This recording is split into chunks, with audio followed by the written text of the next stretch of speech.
SMS کے ذریعے عباس قاسم اتاری اسلام آباد سے سوال کر رہے ہیں کہ ہمارے یہاں دیکھا گیا ہے کہ گاؤں دیہاتوں کی مساجد میں کچھ بڑی عمر کے افراد مسجد کی کھڑکی سے باہر تھوکتے ہیں اور زور زور سے کھنکارتے ہیں، تو نمازیوں کو اس سے تکلیف ہوتی ہے، تو ایسا کرنا کیسا؟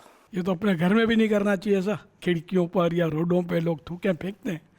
یہ جہاں قانون پر عمل نہیں ہوتا نا وہاں ایسا ہوتا ہے، اور جہاں قانون پر عمل ہوتا ہے نا وہاں نہیں ہوتا۔ وہاں کوئی روڈ پر تھوک کر دکھائے نہیں، کیونکہ یہ نظافت کے صفائی کے اصولوں کے خلاف ہے تھوکنا، اور بعض تو ایسے مریض ہیں ان کا تھوک خطرناک ہوتا ہے، اس کی تھوک کی اگر باریک چھینٹیں بھی، اگر بندکیاں بھی کسی کے سانس میں چلی گئیں تو بیچارہ تکلیف میں آ سکتا ہے۔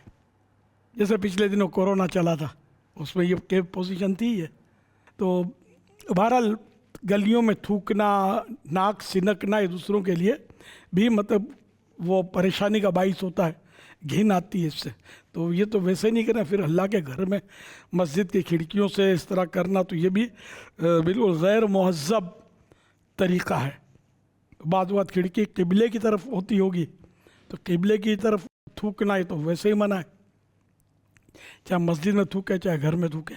اس طرح مطلب ہے کہ بچنا چاہیے، اس سے آدمی صفائی، تھوک وغیرہ بھی ہے وہ سب کے سامنے نہ نکالے، کوشش کرے سب کے سامنے ناک صاف نہ کرے، ناک میں انگلی نہ ڈالے، کان میں انگلیاں نہ گھمائے، سب کے سامنے اس سے بچنا مناسب ہے۔ بعض اوقات بدن پہ میل اتارتے رہتے ہیں، وہ دوسروں کو دیکھ کر اس سے تھوڑا کراہیت آتی ہے، گھن آتی ہے، اور اس سے جو ایسا کرتا نا اس کا جو امیج ہے نا دیکھنے والے پر اچھا نہیں پڑتا، خراب ہوتا اس کا امیج، لیکن لوگوں کو اس کا شعور نہیں ہوتا کہ یہ کیا کر رہے ہیں۔